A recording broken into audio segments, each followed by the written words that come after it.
Hi there, it's Siobhan, it's the Galloping Housewife. Off out to the yard. I'm running a bit late.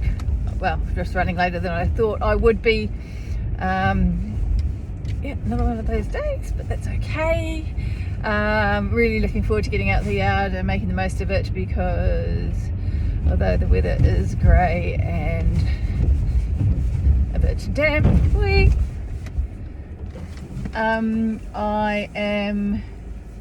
it is due to become absolutely foul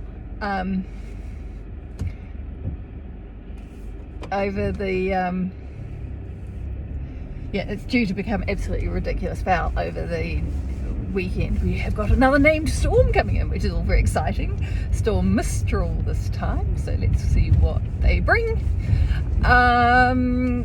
This is life in Scotland. But yesterday I had a really good day out at the yard.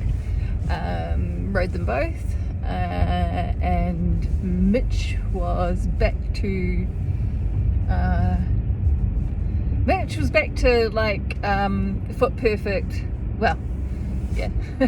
he's 6, so he's just turned 6. Well, calendar 6. I don't even know when his actual date of birth is, but calendar 6 in January, 1st of January, and he is 6 going on 3. He's really, really, really extremely green. I've explained here before that he was bought from a sales yard via a breeding station who had bred him as a stallion and had intended to license him, but he just never grew. So consequently his schooling's been, let's get on and kick him, go bars, big flash movement, but not much else. So we have not a lot of steering, and a reasonable amount of speed control. He's got a reasonable mouth actually, but he is a bit, he's a bit behind the leg. He's a horse that's remarkably sensitive in some instances, and then completely and utterly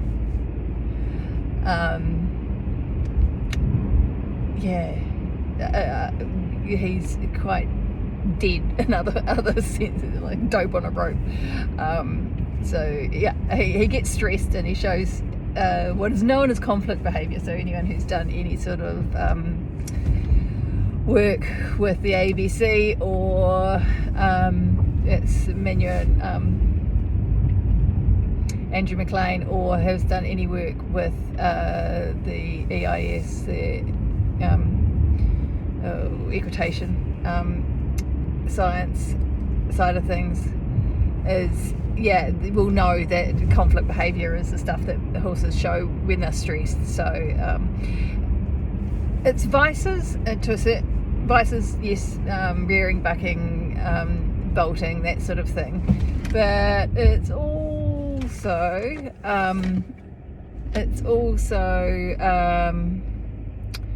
stuff that is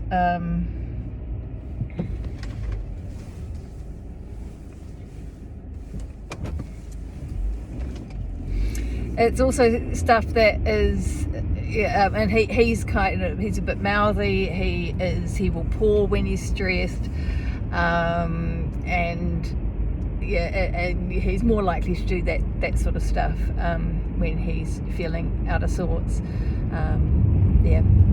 Chews on everything and those sorts of behaviours, rather than anything really properly untoward. And he's been back turned out. His eye is obviously much more comfortable, and I have made a bit of a feed change for him, and he is just, his temperament's back to where I like it. I mean, I can, so quite trainable, and quite fun. My God, he can move really, really boogies when he gets up and going. So that's him. So I'm looking forward to getting back out and getting on him again today, and God knows what I'll do with Percy. Percy's getting the short end of the stick a little bit at the moment, but I explained the other day that my seasons are about trying to do some work, and actually that's been a little bit frustrating this week because I've had a lot of kind of life admin stuff going on. We've got visas going in, I've been trying to change some banks, we've got tax and shit going in. It's just been, there's a few other sort of health things going on. The really exciting news is that I've finally got an appointment with a hand surgeon on Tuesday next week, and absolutely thrilled about that.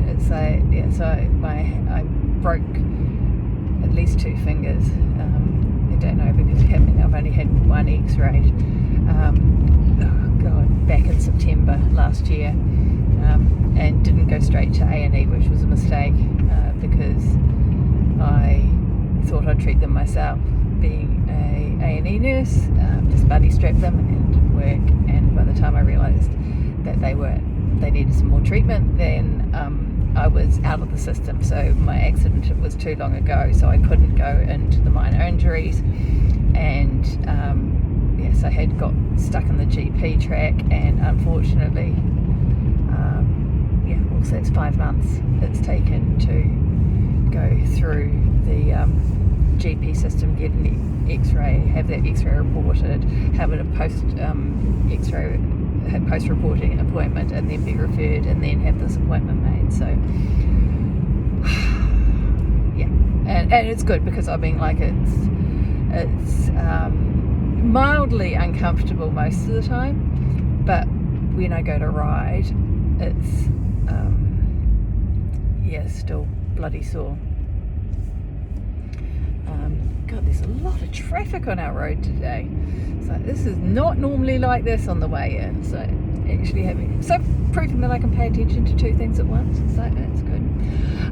But anyway, so this week's been really it's been taken over by those day-to-day things that life puts in our path, and it's kind of like, it's one of the things that I'm really keen on taking into consideration, especially for women, and it's often there is a lot of this kind of life admin stuff that falls onto women's plates. And I'm not just talking about things like housework and childcare and all that type of stuff. I live in a very well-adjusted family unit where those things are actually well shared throughout through our family, and so it's not that. But as women, we tend to take on board a lot of kind of family commitments. If we've got a family, we tend to be the ones that do the organising, making sure that everyone's where they need to be.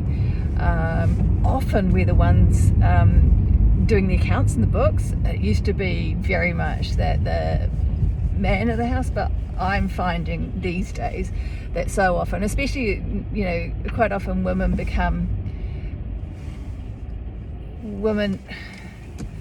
thanks mate, you don't have a single indicator on that. He's got 4.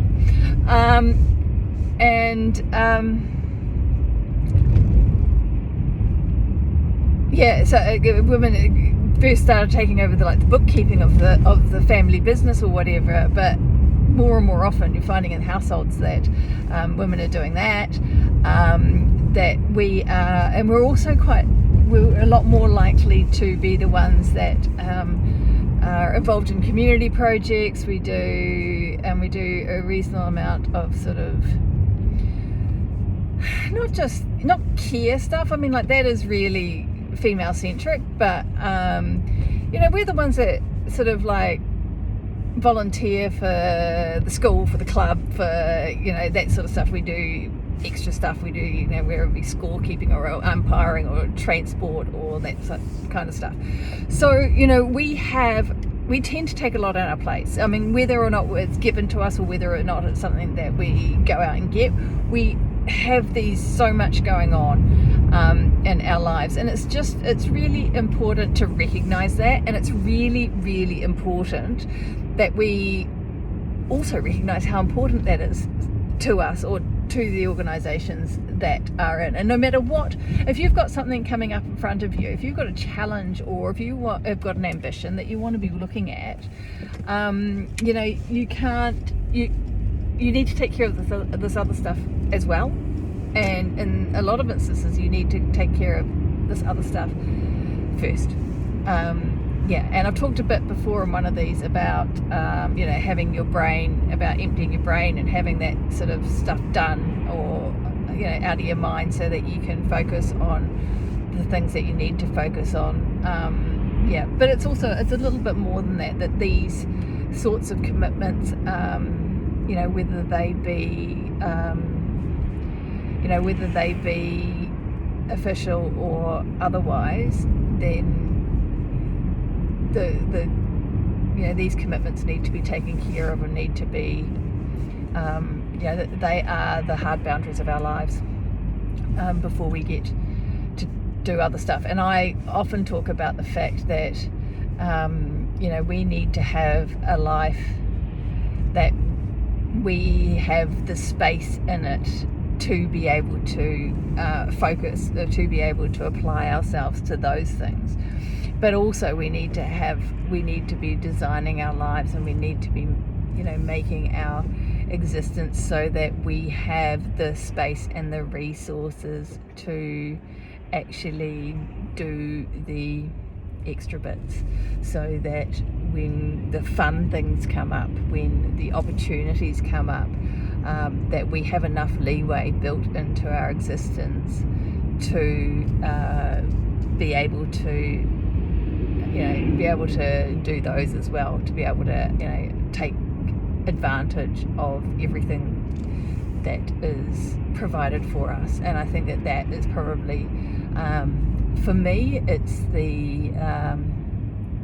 it's really the measure of a successful life, is having a life that is balanced, that you get the shit that you need to get done, that you get the shit that you will move you forward, and, you know, progress whatever it is that's going on in your life done, and also have the space so that we can actually live, so that we can live a joyful existence, that we can partake of all the wonderful things that our lives have to offer us.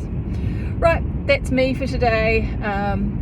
So it's been a day of boring shit. Hopefully I'm going to get a couple of good rides out of it, which will make me feel a whole lot better about the world before the weekend hits.